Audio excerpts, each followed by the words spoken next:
제2장 예수 그리스도의 지상 생애와 기적들 1.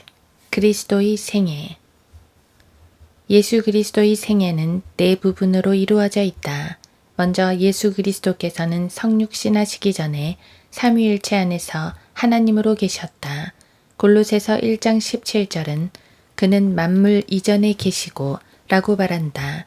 그분께서는 만물 이전에 계셨던 것이다. 또 만물은 그로 말미암아 존속하느니라. 또 그리스도께서 만물을 창조하신 것이다. 보이는 것이나 보이지 않는 것이나 보좌들이나 정사들이나 권세들이나 다 그리스도께서 창조하신 것이다. 모든 만물들이 예수 그리스도에 의해서 창조되었고 그분을 위해서 존속하는 것이다. 그리스도는 만물 이전부터 계셨고 만물 위에 계신 것이다. 주 예수 그리스도께서는 성육신하시기 전의 상태에서 삼위일체 안에서 하나님 아버지와 함께 영원 속에 계셨던 것이다. 예수 그리스도의 삶의 두 번째 부분은 처녀에게서 출생하는 것으로 시작된다. 그분께서는 사람의 아들로 태어나셔서 두 가지 본성을 갖게 되신 것이다. 그리스도께서는 아무런 죄 없이 이 땅에서 사셨고 아무런 죄 없이 죽으셨다. 예수 그리스도의 삶의 세 번째 부분은 죽은 자들로부터 부활하신 후부터 시작된다. 예수 그리스도께서는 지금 이 순간에도 성령님을 통하여 믿는 자들의 몸속에 거하고 계신다.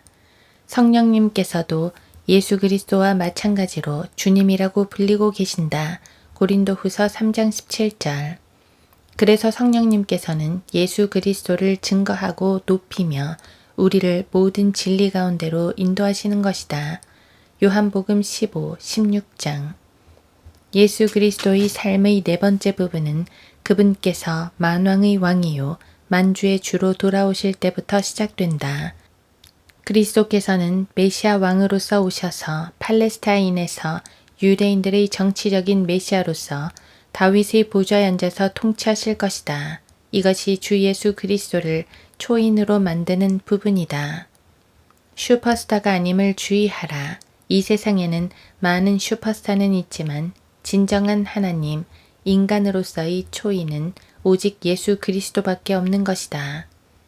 영원 속에 계셨던 예수 그리스도께서 창조를 시작하셨을 때 가장 위대한 창조자셨으며 이 세상의 그 누구와도 비교할 수 없는 가장 위대한 예술가셨으며 가장 위대한 음악가셨다. 그래서 시편 19편 1절은 다음과 같이 말한다. 하늘들이 하나님의 영광을 선포하고 창공이 그의 손으로 하신 일을 나타내는도다.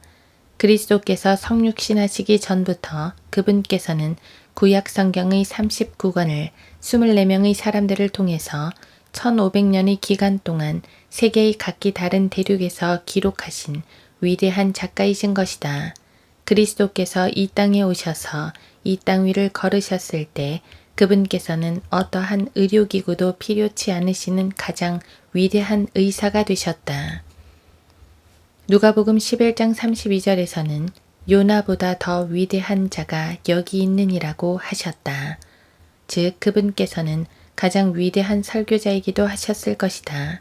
그분께서는 또한 역사상 인류 그 누구보다도 가장 위대한 사랑을 하신 분이기도 하셨다. 왜냐하면 그분께서는 죄인들을 위해 자신의 생명을 주시기를 아까워하지 않으셨기 때문이다. 우리가 하나님과 원수였을 때 예수 그리스도의 죽음으로 우리는 하나님과 화목하게 된 것이다. 예수 그리스도께서는 이 세상에 살았던 어떤 사람보다도 용감한 군인이기도 하셨다. 그분께서 33년을 이 땅 위에서 보내셨는데 자신이 심한 고문을 받고 처참한 죽음으로 죽으리라는 것을 아셨음에도 불구하고 이 땅에 내려오셨던 것이다. 그리스도께서는 자신이 십자가 위에서 짐승같이 죽으리라는 것을 아셨음에도 예루살렘으로 담대하게 들어가셨던 것이다. 그리고 사람들이 그분의 양손에 모두 못을 박을 때까지 전혀 움직이지 않고 계셨던 것이다.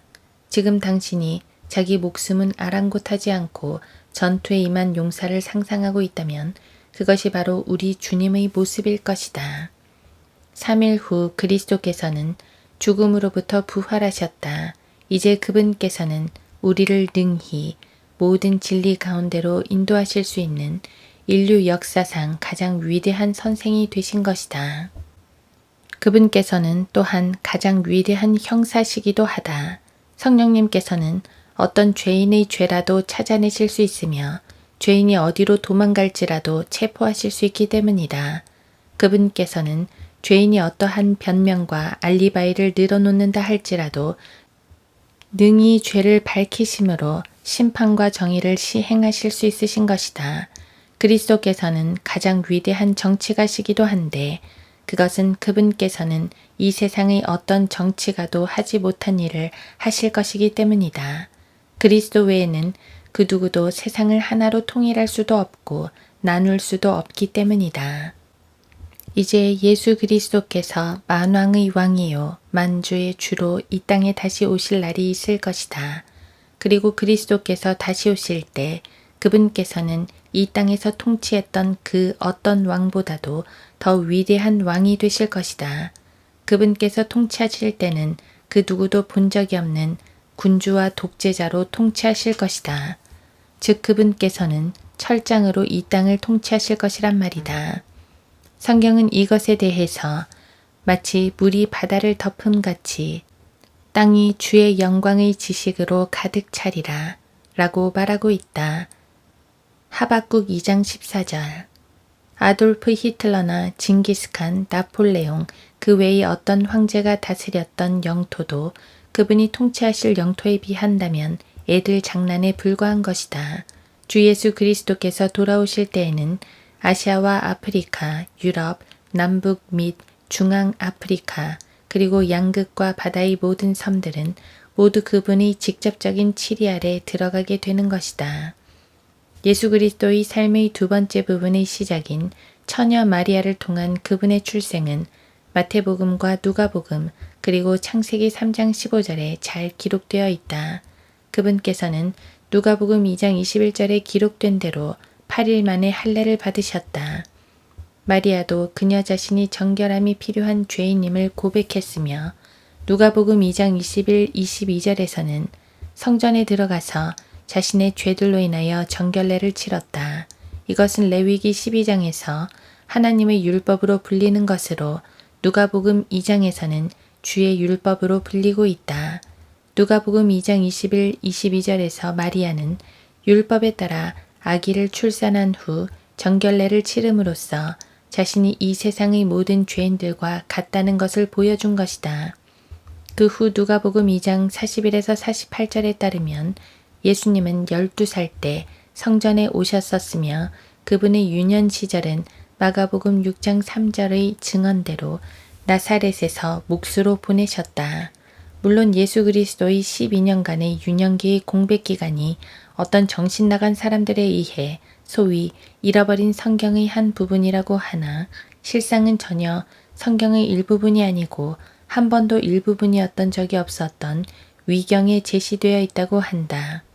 그들은 예수 그리스도의 유년기에 대해서 거짓말로 기록을 해놨는데 우리는 하나님께서 예수 그리스도의 유년기에 대해서 침묵하시는 것도 성경의 다른 부분과 마찬가지로 영감을 받은 것이라는 사실을 기억해야 할 것이다.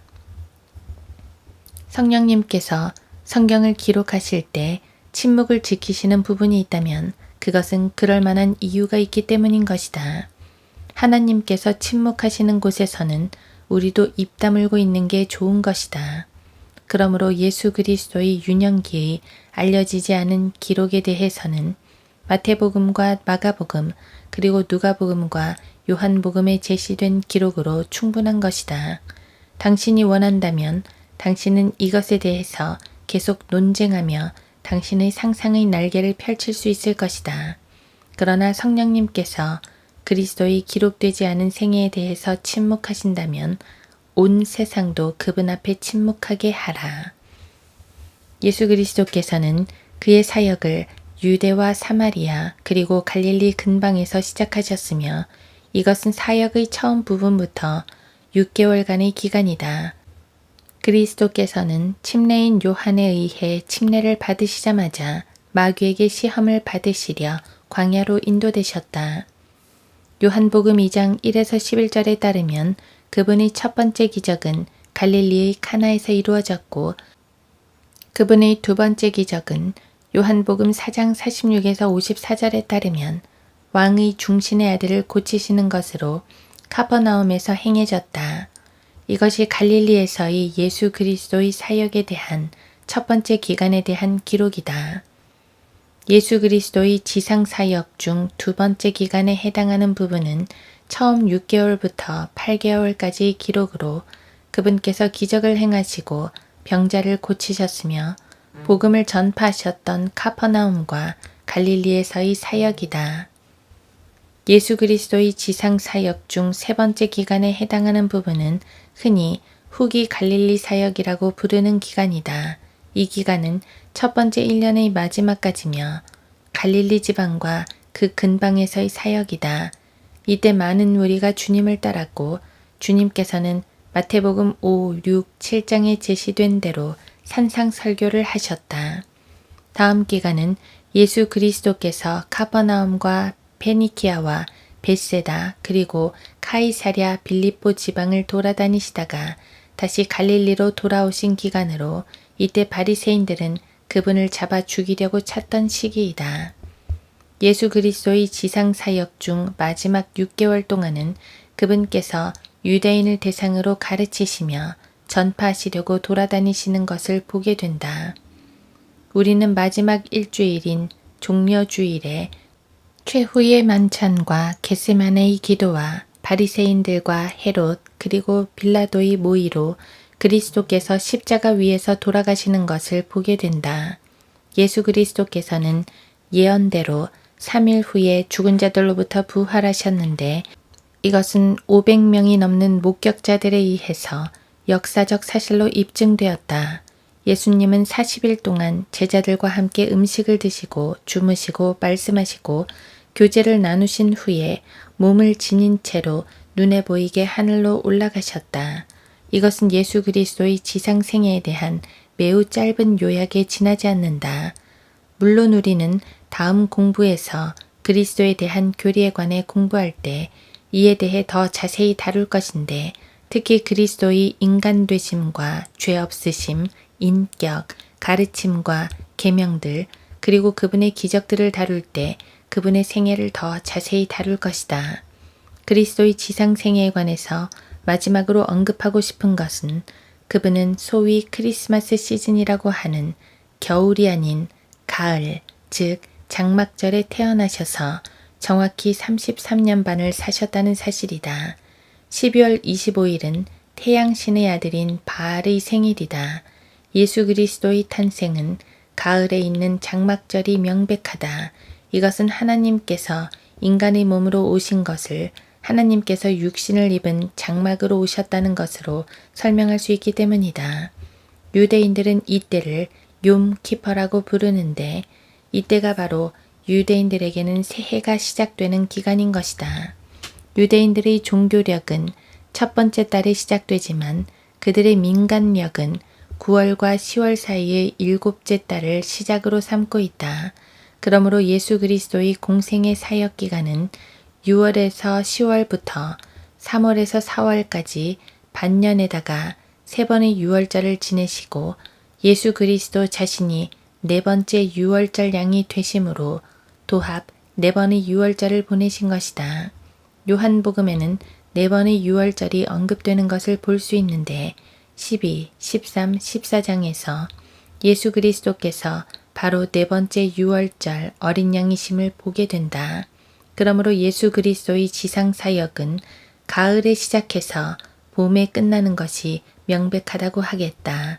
그리고 그 기간은 정확한 3년 반이고 42개월이고 1260일로 대환란 기간의 3년 반과 정확히 일치하는 것이며 그때 적그리스도가 자신도 3년 반 동안 사역함으로 예수 그리스도를 흉내낼 것이다. 요한계시록 13장